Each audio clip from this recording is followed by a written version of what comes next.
What would you do if you woke up living someone else's life, but then you found out it was actually your other life? Sort of. We are here to react and talk about the Nicolas Cage movie, Family Man. Is this one of Nicolas Cage's best films? And is this an underrated Christmas film? So we're going to talk about it. All right, so the setup of this movie, I'm going to get your reactions to this after I explain it. Basically, the setup for this movie, Jack and Kate are at the airport. Jack is taking an internship in London, and Kate's his girlfriend, and he's going away for a year. They're going to try to stay together, but she knows if he gets on that plane, she'll probably never see him again. And she's trying to tell him, hey, we're not great together because we've got this great plan to have great jobs. We're great together because of what we have. She asks him to stay. He gets on the plane anyways. So what do you guys think about the setup? I actually was surprised that they had pretty good chemistry between Nicolas Cage and Tia Leone. Well, they're both good actors. I mean, Gia Leone, I think she's won a couple Emmys maybe she was on that one TV show about the vice president maybe or something like that.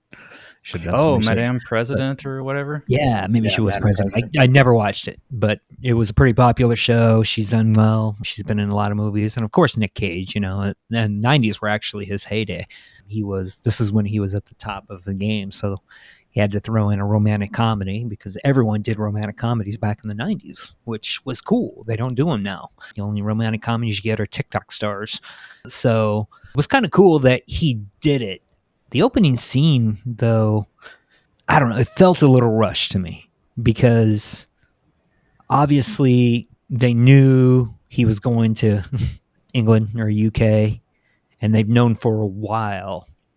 Why she would wait for the last second after, this, obviously they're not in money yet. So he just paid for a ticket unless the company paid for it, which could be. But right before he's getting on the plane, it's like, you know what? Change your mind. Let's change it now. They didn't have this conversation beforehand. I know it's a movie and you want to get into the plot and everything like that, but I think it would have been better, at home packing or something like that. Because it's like she dropped this on him as he's walking out. I know she does it at the end, spoilers, but not many people would do that. I don't know. Come on. I've been in situations where it's like, I'm not so positive about this and I'm keeping my mouth shut just because I don't want to cause anything. But you just get to that point where it's like, you know what? If I'm going to say something, I got to say it now. Like, this is the last chance I have to say something, and I'm just going to say it, and you just get it out. But with the rushed part, I can see where you're saying also it kind of seems rushed on the fact that we really didn't know these two characters, and we're seeing them say goodbye and what's going to happen. But at the same time, you got a whole movie to fill, so you've got to kind of just lay that seed. But just a different take. I can kind of see that because I've been in situations before where I've had to, like, just I got to say this now, and I know this is a horrible timing, but I've got to do it now, or I'm not going to. Yeah, but was it ever life changing? Maybe not that drastic. You asked that. Maybe not that drastic. Yeah. Some girl's about to walk out, and it's like, I should have talked to her. I should have, something like that, or it's like, I should have told him not to try to do a flip off the house. That was a bad idea. That's one thing. But another thing where it's just like, you're about to step onto a plane to start your career, to start your new life, a life that I've known about for a little while and we've discussed, and we're going to do all this. If I had any reservations, I probably would have brought them up by now. Yeah. I have a solution to this conundrum. What if she didn't say anything because she loves him? And so she's trying to put him and his career first. But then at the end, like at the last second, it's like, I really should say this before he leaves. I don't know. It's a difference of opinion too, because we got two married guys and a single guy. I'm not in that situation. I've been in very few situations where, love was that strong. it feels a little selfish to me because she's had this thought. I mean, this didn't just pop into her head. She's obviously struggled with this in a while. And I'm not saying she's wrong for struggling with it. Obviously, she was right. But, it's like, okay, I love him. I don't want to do this. I don't want to do this. I don't want to. All right, guilt trip last second. That's it. That's just what it feels like to me. Yeah, a little bit. I mean, I can it's see just that. like something like that. You can't ask somebody who just got onto a plane with $1,000 ticket to be like, you know what? Don't worry about that $1,000. Don't worry about the company. Don't worry about all that. Let's go get coffee. At the end, at least they're both rich. Yeah. He can afford to go to Paris at that point. So I was expecting him to like fly over there for the coffee, but we'll get to that. Yeah. So this scene at the beginning did hit me because I've lived this scenario. I wasn't on a plane, but I was leaving Indiana, driving across the country to live in Texas and saying goodbye to someone. And you guys were at my going away party. Oh, yeah. I remember that. Yeah, so I could kind of understand. But I think we did talk about it a little before. But funny, we talked about alternative solutions after I left, but not in that moment. The night before, I think we did. It wasn't the first time, though. No, I think we were joking about it more than anything because I mean, you're one of our best friends. We want you here so we can see you more often. But at the same point, at the time, we were psyched. It's like Van Dart's going to be famous. Go. It didn't work out that way. And all that. Well, your voice crapped out on you, so it's your body's fault, not your fault. I was saying goodbye to a girl too and leaving town. So I was in Nick Cage's shoes. So that was interesting. Yeah. But again, you were saying goodbye. Yeah. He was saying, I'm going to UK to further our life, to make our life better. And I'll be back in a year. You and I, we are still in love. We're still together. You were saying, I'm going to a new life. So again, and at the same point, right before you got in your car, that lady, that lady didn't stand outside your car and be like, hey, why don't you just blow this off? Let's go get some coffee, or at least I don't think she did. Yeah. But yeah, it's like, again, and I'm not saying I'm right about this situation. I'm just saying from my perspective, it was kind of like, God, it feels selfish. It felt selfish because now he's got a 7-hour flight where that's in his head the entire time. Like, what have I done? Yeah. Nicolas Cage, his character Jack, doesn't seem to miss Kate that much because as we fast forward into the future, he does work on Wall Street. He never came back a year later to be with her. He seems fairly happy with his life. He doesn't think that he needs anything. He actually will say that later. So he seems fine, happy, and he gets a phone call from Kate on Christmas Eve, misses it. So he's not sure if he's going to call her back or not. And he's thinking about not calling her back, right? Like he asks for some advice. So he doesn't seem to think that he's missed anything until the story continues for a while. Right. Mm-hmm. And it's true. Yeah. This movie was interesting watching it because it was like, I mean, Nick Cage minus the money. I'm pretty much Nick Cage. I'm that single guy who I don't feel like I'm missing out for not having kids, not having a family. I enjoy that I can, tomorrow if I wanted to, I can get in my car and drive to go get chicken, in Mississippi, just because, go see Mr. D over at the old country store because I want some chicken. And I don't have to be like, oh, I need to check with my wife. And I'm not, obviously you two are very happy and, I'm sure I would have been happy in that situation as well, but it's hard to see it that way because I like my lifestyle. I mean, don't have to, I don't have pets. I don't have kids. I don't have this. I can just do whatever I want. I'm on vacation this week, so I slept till 2 this afternoon, and I loved it because Sing it was like opera. I wanted to. Yeah, and when I woke up, I started singing opera. Love that scene. Actually, I sing Electric Callboy usually in the mornings, but that so it was kind of interesting watching this movie because it made me think about that. It was like, what if, if I didn't leave Illinois and I would have stayed there and gotten married and still be in Vermilion County, living in Westville, going to football games on Friday nights, and would it be a different type of happiness? Would I be thinking about, what if I would have left and, done something different?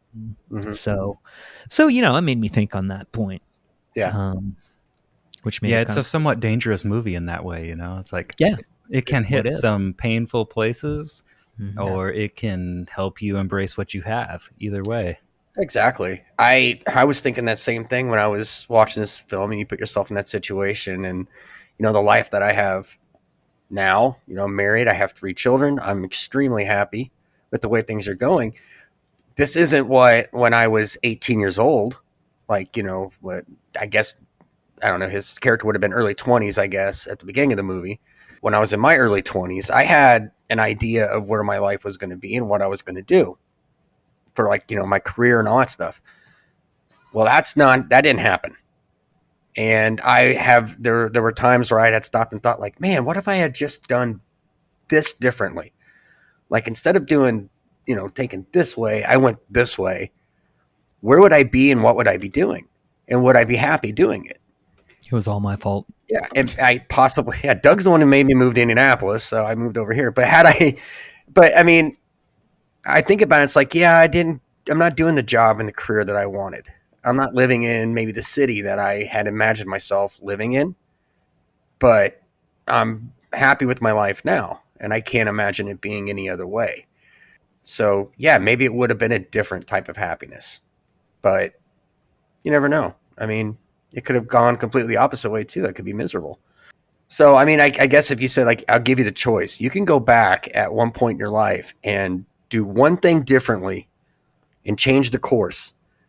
And this is where it would take you. Would I do it? I wouldn't do it. I personally wouldn't do it. I wouldn't have my wife. I would have a wife. I would have kids, but I wouldn't have that wife and I wouldn't have those kids. And that's something that I couldn't change. And this cat, I wouldn't have this cat climbing on my lap every time I tried to record something. You think about something like that, how much it changes everyone's lives. Because, I mean, just with our little group, I moved to Indianapolis in 1997 because I was doing nothing in Illinois and I was bored. So I moved here and I started waiting tables and I was like, I'm just going to try to figure out what to do while I'm in Indy. Well, in the meantime, Matt, a good friend of ours, who's the drummer of our band, was just finished college, and he's like, "Oh, Doug lives in Indianapolis. I should check out jobs there." Plus, his sister lived over here, and he found a job over here, so he came over here.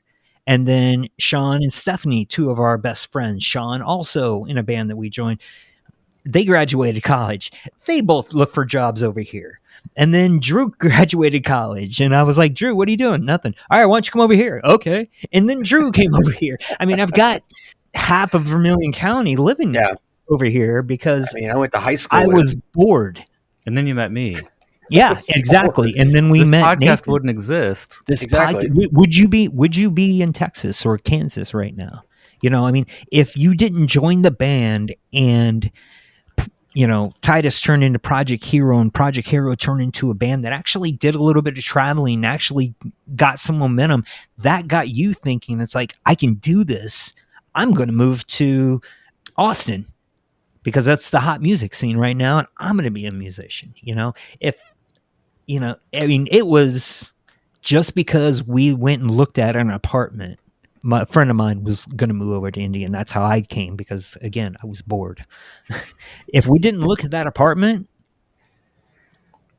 who knows? Doug wouldn't be here. I would have stayed in Illinois. I would have gotten a job somewhere in Champaign or Drew would have been a radio DJ. That's what I was. Danville or Champaign. Yeah, I was doing radio. By now, you'd probably be doing like 94.5 over in Champaign. That's one of the more popular. I would be, at this point in my career, I am broadcasting Major League Baseball for some Major League Baseball team. Probably that. That was 25 years ago. In those 25 years, I would have made it to somewhere, at least a college. I would have been somewhere. Yeah, you could have done some play-by-play. Yeah, I mean, but now I moved over here, and I think the point of this movie, it's not about making bad decisions. I don't think Nicolas Cage made a bad decision, and that's what they're trying to say. He was the decision he made led to a very successful life. He had money, he had a great job, he was happy and satisfied with what was going on. So I don't think the movie was trying to say like he made a wrong choice. You should have made this choice and had the family and all that stuff. That's not it. It's just showing an alternative version of it. So. But it is interesting to see how he reacts when he wakes up one morning and he's laying in bed with his wife, and when he has to walk in and she's showering, he just says, "That baby's crying." Like it's like, well, go take care of it. He has no idea what to do, and these are his kids. So it's very interesting to see how somebody who doesn't do that lifestyle all of a sudden, hey, guess what? You're a husband and a father of two, so have at it. Yeah. We should probably mention how that happened, because Don Cheadle's character basically goes into a convenience store that Nicolas Cage is in. I believe he's supposed to be an angel, it seems. That's what I took it as. Yeah, that's where I was going. They didn't use him enough. Not really. They didn't explain him. He showed up a couple times, and that was it. And that's Don Cheadle. And in 99, Don Cheadle was still Don Cheadle. Yeah. He was still good. So they should have used him more, I think. Yeah, well, he walks in, and it's an interesting choice to make him like an angel, because his way to get in Nick Cage's life and put him in this scenario where Nick Cage is going to see a glimpse of his life if he'd stayed with Kate is to rob or I guess it's hold the convenience store manager at gunpoint over a $35 lottery ticket or something. Mm-hmm. It was 320 or something like, or 200 some. Yeah, $230 or something. Yeah. Nick Cage talks him down, but that's when basically they're talking later, and he says, "I don't need anything. I have everything I need." And another way he answers that question too is Don's character asks him, "What do you need?" And he goes, "Me. I need myself." And so, this angel was kind of like, well, be careful what you ask for, because you think that I'm going to show you what your life would have been like if you had stayed with Kate and you needed someone else or your kids or your family. So that's when Nick Cage's character Jack wakes up in bed with Kate as if he's married her and had 2 kids. And it's interesting watching him play this, because he doesn't act like he's trying to stay undercover. Like, he's saying things that are obvious that remember anything. He's like, "So you work at a nonprofit?" Like, to Kate, "You're a nonprofit lawyer? You don't even make any money?" Like, as if he didn't know these things. Mm-hmm. And I was half expecting her to be like, "Okay, what happened to you? You're not my real husband." No, she just took it and went with it. Yeah. The little girl recognizes, like, "You're not really my dad. Are you from the mothership?" That was awesome. that was my favorite part of the movie, was the relationship between him and his daughter, who knew he wasn't in his right mind. Mm-hmm. That was pretty cool. Because again, okay, first I'm going to say the movie was fun. It's a fun movie, but that's my pet peeve with movies like this, when they go back in time or they switch bodies or something like that. And no one knows. Everyone is very cool with the fact that he just randomly threw on some random clothes on Christmas morning and then drove away for hours at a time. He came back and she was a little upset, but then she's just like, "Okay. Oh, well." And it's like, okay, you woke up, you made this big deal about how I don't make money. You drove away. You're asking all these weird questions. What's going on? Explain this to me. No, she was just like, what's wrong? Oh, well, whatever. You got a party to go to. 2 days later or whatever, he's at work and his father-in-law is like, hey there, I just did this with this person. And it's like, wait, you just saw him 2 days earlier. He rushed out of a house on Christmas Day, and you're not going to say anything to him about that? Mm-hmm. It's like whenever weird things like this happen, it's like everyone else's minds gets mementoed as time goes on. It's like, oh, well, he asked a weird question that doesn't make any sense, and he doesn't remember who I am. Oh, well. Yeah. He's selling tires, but he knows nothing about tires, so wouldn't that have been like, where's my office? Where do I do? Yeah. Where am I? I mean, people look at him funny, but that's it, right? Yeah. Mm-hmm. I guess the last thing I would do if that happened to one of my friends, though, it would take me a long time to come to the conclusion, okay, someone else is in his body, because that's so far out there. It's that you think maybe he hit like head or something. Yeah, at some point you got to be like, okay, there's something going on mentally. And two, with these movies, I don't like how it takes the character so long to figure out what's going on.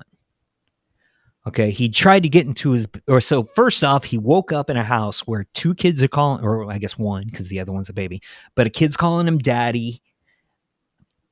He's in the suburbs, or he's in Jersey, all this stuff. And it's like, okay, so what I'm going to do is just take a random van, drive into town. And now everyone's like, who are you? Get out of here, homeless guy. And he keeps fighting it. Now I'm going to go to work. And it's like, he seems like a smart guy. Obviously he is, because he's very successful. Why do people, when this happens to them, it takes so long to try to, as soon as I woke up and I'm in a different house and everyone's treating me like I belong there, I'm not going to be like, well, this is somebody screwing, I'm going to go, no, I'm going to be like, wait, whoa. Talk to me for a second. That's where you pull your wife aside and say, look, I don't want to freak you out. I don't want you to get mad. I need to have a serious conversation with you right now, because when I went to bed last night, I was a very successful salesperson living in New York. And I don't know my daughter's name today. I don't remember anything. And I'm not kidding, that no one ever has that conversation. Everyone's just like, oh, I guess I'll just roll with it. Or, everyone's on this joke. Who's, no one ever acts rationally in these movies. So, and they make so many of these movies where like people, vice versa, and Freaky Friday or whatever. Freaky Friday, just movies go on and on where people either wake up in a different life or switch bodies, and they just continuously act irrational. I think they did it in this movie because they're trying to drive the point home that he rejects that former life, and that he doesn't value like having a family the way that he will later. Because like one thing they try to set up is that like he sees money as his definition of success, while Kate sees what they have together as the definition of success, because he's like, I want people to envy us, and I want to have a job that makes people envy us. And she looks at him, she's like, everyone already envies us, even though we're poor and you work at a tire barn, Yeah. And I think they write that in there so that the audience knows that he's going to go through a transformation, and at the beginning of this movie he is someone else who maybe doesn't see the value in what he could have had, and he's blind to it. So he has to go through this like letting go process and acceptance. And I think that's why they do that, probably. I should explain. I understand it for the movie. It makes for good comedy. B, it does drive the story, but I don't know. That's my issue where I look at movies and it's like, find me the rational. Sometimes I just look for the rational when I just need to numb my mind and be like, that's good for the movie. It made for, a funny moment with him and his doorman and the woman and him going to work and stuff like that. But at the same point, there's that reality in my head where it's like, come on, he's a very intelligent person. He's got to act better than this. I wondered if his normal self, like the him that we didn't get to see who is married, if he is kind of a highs and lows person, because you saw his big demonstrations of love, singing for Kate, and big things he would do on their anniversary and things like that. So that made me wonder if maybe he's like really up and down. She makes some comments about that, and towards the end, like, he's been acting like a maniac. But she says, yeah, you're being Jack. And I'm like, oh, so maybe the normal him isn't this picture perfect family. Maybe she values what they have, but he really is very up and down, and that's still very valuable to her. Yeah. So maybe his like erratic behavior is not that erratic compared to his normal self. Because he tries to tell her, like, I'm not your husband, and she's like, whatever. And she said, let's not go through this again, is what she said. Yeah, so it's like he's almost had that kind of conversation before with her. I don't know, like, I don't think your personality changes too much over the years. I would like to think that I'm pretty much the same person I was, 20, 25 years ago. Your priorities change. So I think that's the big difference. So if he was always a high up and down guy, he's probably still got that up and down, because I know I can get moody sometimes and I can have my moments of, I think personality wise, you stay the same. So yeah, I would imagine that he was probably still a very eccentric, high, low guy. So when he's having one of his days, like, I'm not this and this isn't my life, and she just goes, oh, we're going to do this again. So apparently they've had that conversation or something like it before. Well, pair that with he's been holding off this girl, Evelyn, who wants to have an affair with him. She's married too, but she loves Jack. And when Jack is singing to Kate at her birthday on the videotape, she's like right there beside him, just like ogling him, and it made me think, okay, he's been holding off her advances for years, but they've been kind of doing this dance, right? And paired with, okay, we've learned maybe his normal married self was kind of erratic. He may have been struggling with this acceptance of the path he's chosen. Either way, right? Like, so if he took the job in London, he wouldn't realize what he had chosen and what he had left behind, right? But if he had chosen Kate, maybe he would have been worrying about what he walked away from the job either way. So it's like that Don Cheadle character, the angel, could have appeared to the married Jack, or it could have appeared and showed him, here's your bachelor life. The Wall Street Jack. Like, either way, he had something that he needed to figure out. And this point in time where Wall Street Jack comes to see what he has in his poor family, like that moment was going to happen for that character, regardless of which life he was living. Mm-hmm. I wonder. Mm-hmm. Yeah, it's a good point. Yeah, I think you're always, no matter what road you choose, you will always stop and kind of wonder about the other side. What if I had done that differently? And I think that's going to happen with no matter what decision you make. Even though, say, I made the correct decision, I went this way, but what would have happened if I done that? I think that's always going to be there, no matter what you do. Well, he tries to bring the two lives together for a moment. Mm-hmm. He tries to go get his old Wall Street job back while being married to Kate and says, I need to do this as a man to provide better for our family. And I do understand that to some extent.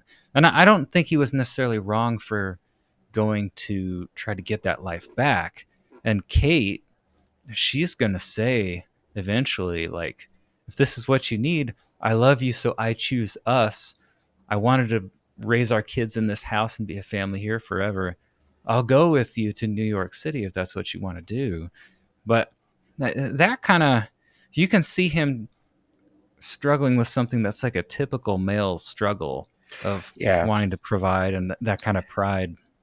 But what's interesting about her saying that is, I choose us, and I think that I will do what you want me to do for the benefit of us, is kind of a callback to that first conversation they had when she said, I want you to stay and not go. And what did he do? He chose him.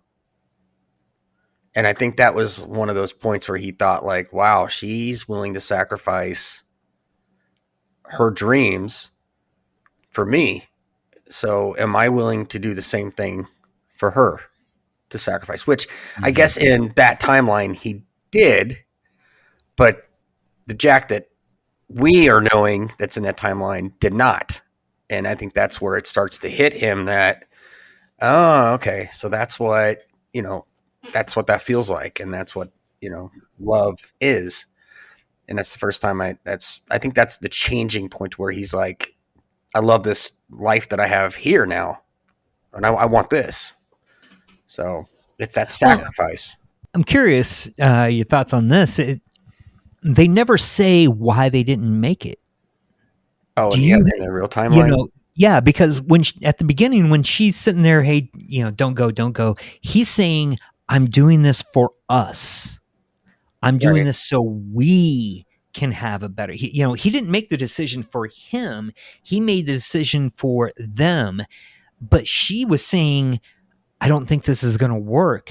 I think, there's a way you could look at it where it's like, I don't want to do a long distance relationship. This is my way of saying, if you leave, I'm not going to be able to handle this and we're going to break up. And you got to wonder, was she the one that broke it off?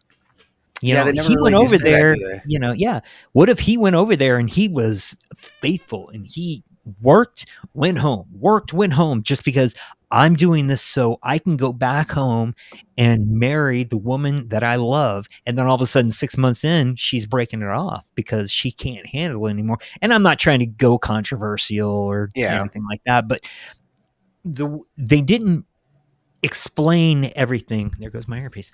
When it comes to that, because I think the movie was trying to portray, it's good to have people in your life, which it is. But at the same point, they didn't do a great job at saying, and maybe that's where they're going with it. It was like, we're letting everyone else try to figure out what the right decision was. Mm-hmm.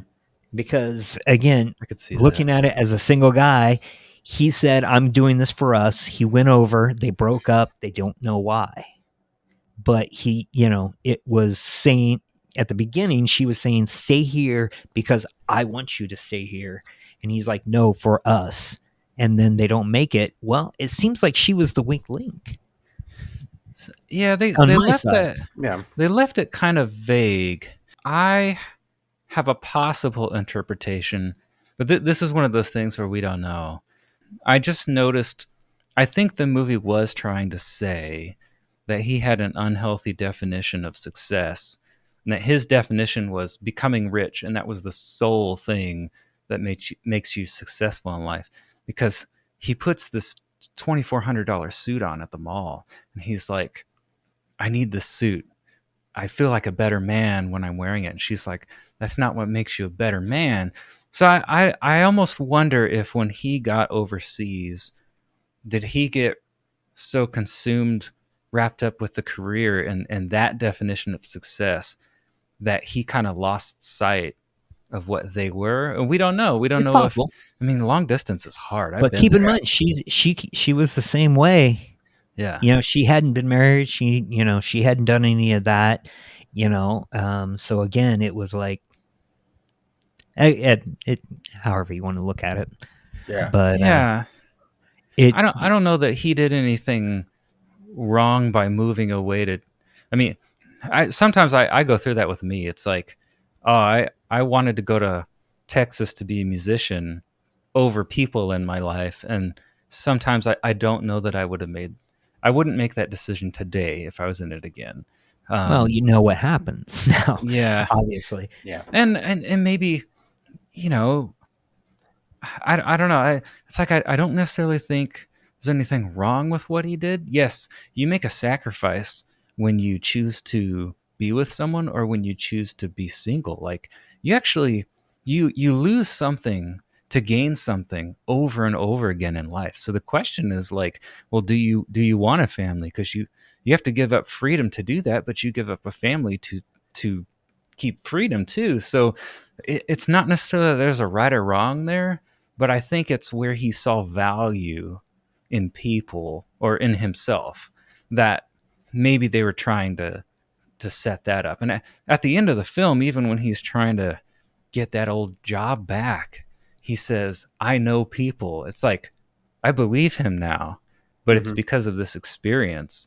At the beginning of the film, I think he knows business, and he knows how people tick and how to get them to buy business deals, but he doesn't know, like, people's hearts in the way that at the end of the film he does. He comes to love the daughter, and she actually says, "I knew you'd come back," thinking like her dad came back, and it's still him, which is cool. It's like, oh, he transformed into the person he would have been Right. had he chosen her. So Yeah, he had no meaningful relationships at all during the beginning of the movie. I mean, he probably doesn't really know his coworkers. He knows them from the office, but he's probably not getting together with them. It's Christmas Eve, and he could care less that they want to spend time with their families.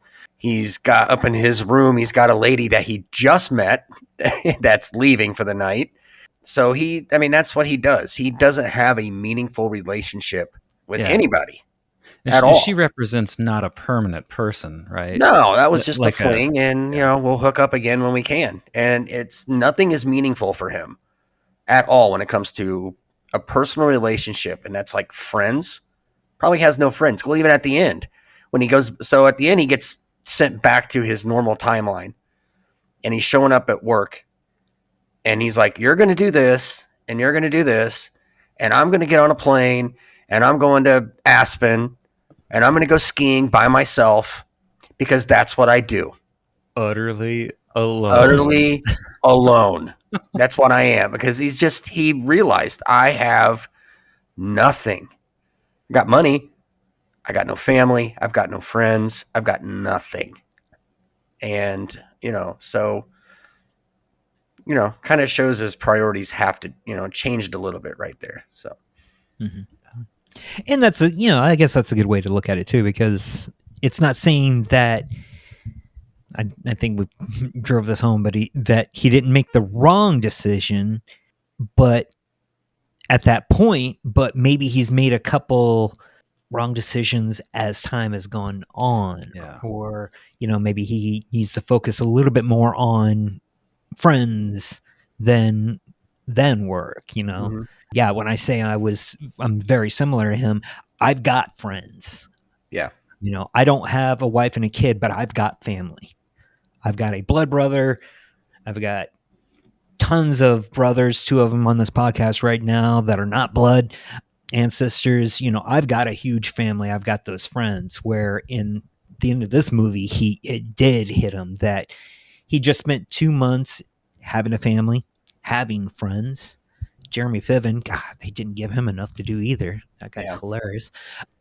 And he was able to have that the relationship.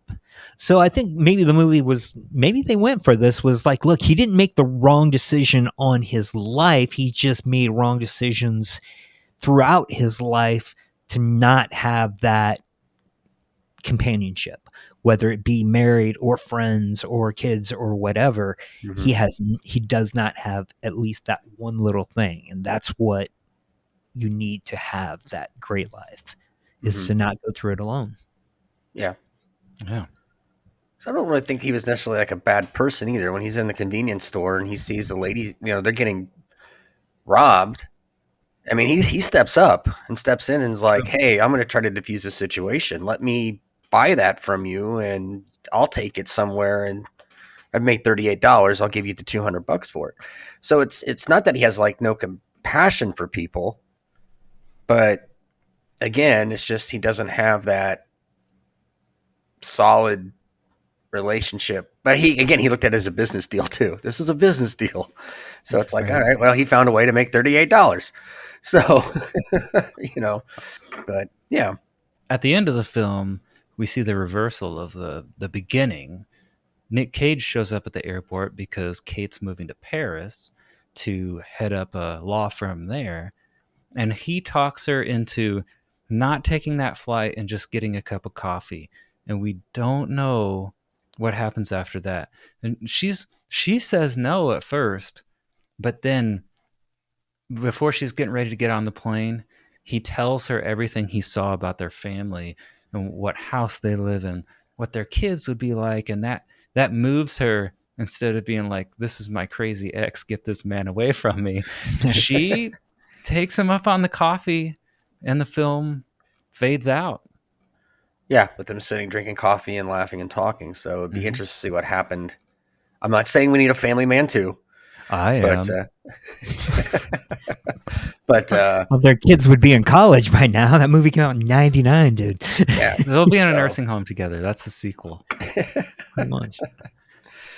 But no, it's an interesting movie, and I think it's another one of those. I mean, it's a Christmassy movie. It takes place on Christmas Eve, but it's another one of those kind of forgotten films of the 2000s, 99, 2000 when it came out. It's just one that you don't hear a lot of. But I saw it in the theater. Did I see that in the theaters? I did. I think I saw it in the theaters when it came out. Or were you 12 when this came out, Nathan? I was in 7th grade. Close. Yeah. And 13.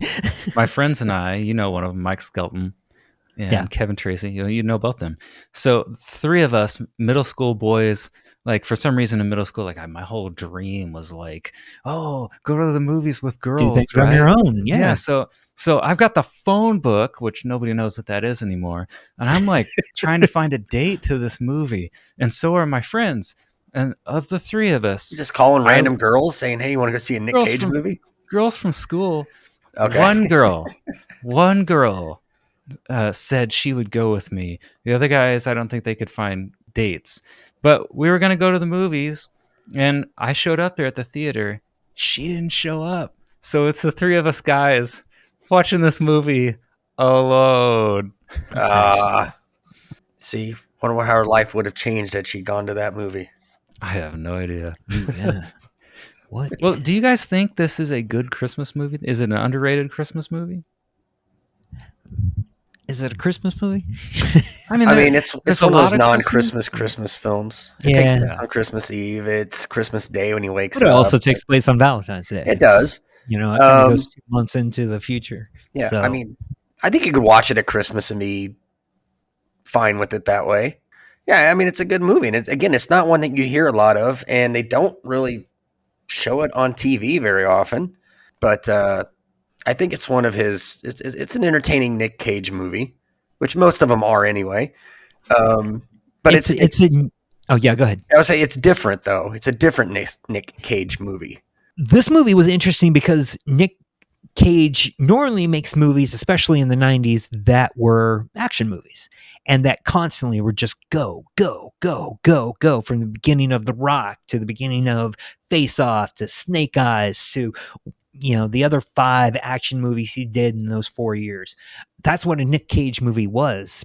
So it was kind of cool to see this more as it was a romantic comedy, which everyone did. Matthew McConaughey's done it. Keanu Reeves has done it. Damon Affleck, everyone's, that were coming up in the 90s, they all did romantic comedies. And so Nick Cage threw his hat in the ring and, it was interesting. And it wasn't a typical one, where it's just like, oh, guy runs into girl and stuff happens. No, this was kind of a twist, making you think and making him think too. I wish they would have gone a little bit deeper into it, but at the same point, romantic comedies aren't supposed to make you think that much. So yeah, it's a fun watch. It's an easy watch. You can throw it on while you're cleaning, or just, you need an hour and a half to chill. So just throw it on. It's fun. Yeah. And the relationship between him and his daughter, though, that was my favorite. Great. That was awesome. She was really good. And the fact that, where she's just like, okay, this is how you do it. Nope. Dad's really good at remembering anniversaries and stuff. So that was kind of cool. It would have been nice to see that she made it. Maybe if they do in the movie with them drinking coffee, maybe they could have had a fade out and then been like 10 years later. And he is actually holding the daughter. Cause in the dark part of my mind, all I'm thinking is like, oh, she never existed. So I want her to exist. So they should have just done a fade and showed him 10 years later, and they're living in a really nice house because they're both very well off, but they have the kids. That would be the hardest thing if you go to another life and you see your kids, and then knowing that you have to go back to your previous where you have no kids, and then it's like, oh crap, those kids wouldn't exist. And he was only there 2 months. Yeah.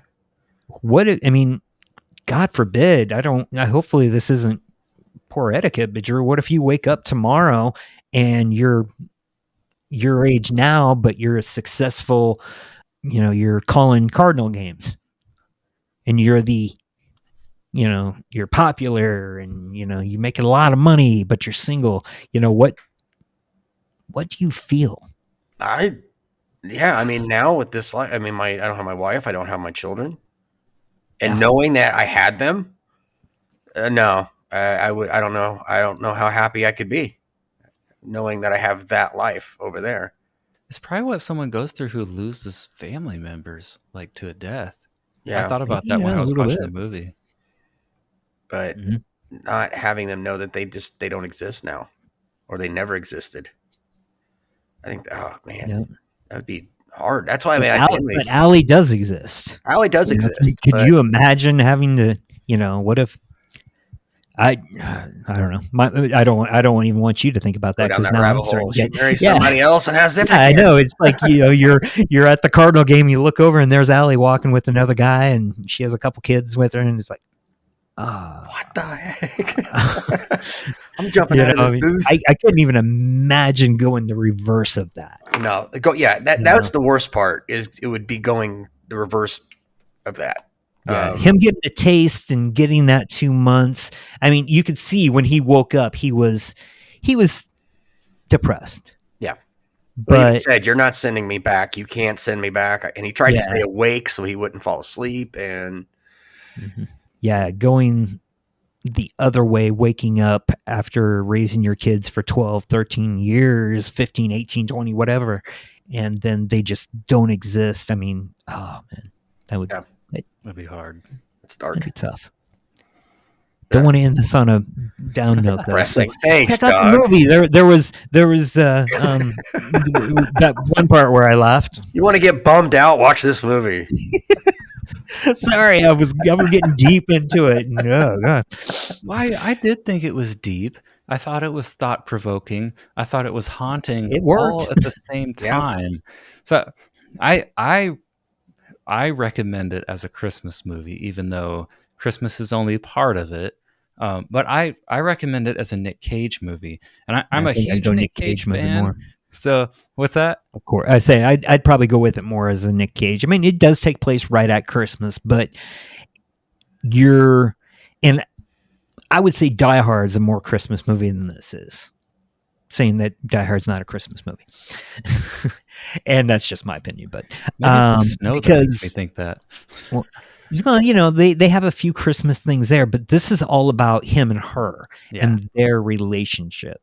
So, that's the only reason I say that. Yeah, but it is a very it's obviously a thought-provoking movie, because, like I said, I can sit here and pick apart the movie as much as I want, but it took my brain on a trip, and I was tall enough to ride on it, and I'm happy. Yeah. So, good job. Tia Leone, Good choice. man. It was, when you first chose this, I was like, really? Out of all the Nick Cage movies, we're going to watch this one. But, I think we talked about this being a short, or kind of like a 10-20 minute video. We're already almost to an hour. So obviously it's a movie that makes you think about stuff. Yeah. So I think that's kind of cool. And I saw myself in one scene when they're at the mall, because I don't like going to the mall. Every guy. And it's like we're going to go here, and then we're going to go here, and then why don't we just go to all the stores? Why don't we go to every store in this godforsaken mall? And then she's like, why don't you just go get a pretzel? Because that makes you happy. And I can't tell you how many times I've had that conversation with my wife at the mall. Why don't you just go do this then? Because I can't stand going to the mall. But it's funny watching that too, because you're not having that conversation as much these days. Because in '99. You had to go to a mall to do stuff. Yeah, and you can't run to the airport. What's that? You can't rush to the airport gate, because this came out in 2000. Yeah, you got to go through 5 layers of security. That's true, yeah. Oh, yeah, he was right. Yeah, that's right. Yeah, but I saw that scene right there just cracked me up. I was like, oh, yes. Been there. So very relatable. And, it just makes you think, because like I said, we're looking at this from 2 or 3 different directions, somebody with kids on the way, somebody who doesn't have kids. It's how relationships work. You saw it one way, where I said I saw it a completely different way. Mm-hmm. Was it selfish that she asked him to stay, or was it for love? Again, it's just, movies surprised me. So yeah, good choice. Yeah. Do you recommend it then? Worth the discussion. Sure. Yeah. Okay. I mean, yeah, especially after sitting here for an hour, the last hour or 45 minutes talking about this, just the conversation made the movie better, because there are so many ways you can look at it, so many ways to say, was this the right decision, wrong decision? How does this work? So, it was a high recommend on mine now. And this is right up there with Batman Returns for a Christmas movie recommend for me. No, really, though. I did think it was great, and I do want to say that Tia Leone was excellent. Like, she had this, when she was being playful, like a maniacal laugh that was, like, hilarious. And she just, from an acting perspective, she knocked it out of the park. And I like Nicolas Cage's character. You do get to see him cage out a little bit. A few times. Yeah, the opera scene was funny. So I think this is in Nicolas Cage's probably top 10 best movies. And I think it is an underrated gem that I'm sad that more people don't talk about. So we are glad you joined us for this. We are going to put some crazy Nicolas Cage merch in the video description links. So check that out. I have one of these mugs that I'm showing off on the National Treasure series, that you put the hot water in and Nicolas Cage's crazy face appears. So check out the links. And anything else you want to say before we go? I think that's just about it. Welcome to 2024, y'all. Yeah. Happy New Year. Yeah. We got some ideas that we're going to be doing in 2024. We're going to try some different formats, try a little bit of things. If you guys see something that you like that we do, we have a few different formats. We got the old game show format. We've got some other shorts. We got, if there's something you like, let us know. We'll do more of it. We're still, a young, small crew here coming up with ideas. So if you see something that you really, really like and you want to see more of, hit us up in the comments. We keep an eye on that, and we try to interact. We don't get a lot of comments, but hopefully that'll change this year. Yep. We're open to suggestions. Yeah. And with it being a new year, we hope you like Nicolas Cage, because January is sounding like it's going to be Nick Cage month. So yeah, if you want to get a head start, watch National Treasure 1 and 2, because we're going to dissect it. So, absolutely. Hope you guys will join us for that. I guess we'll see you next time. See you. Yeah.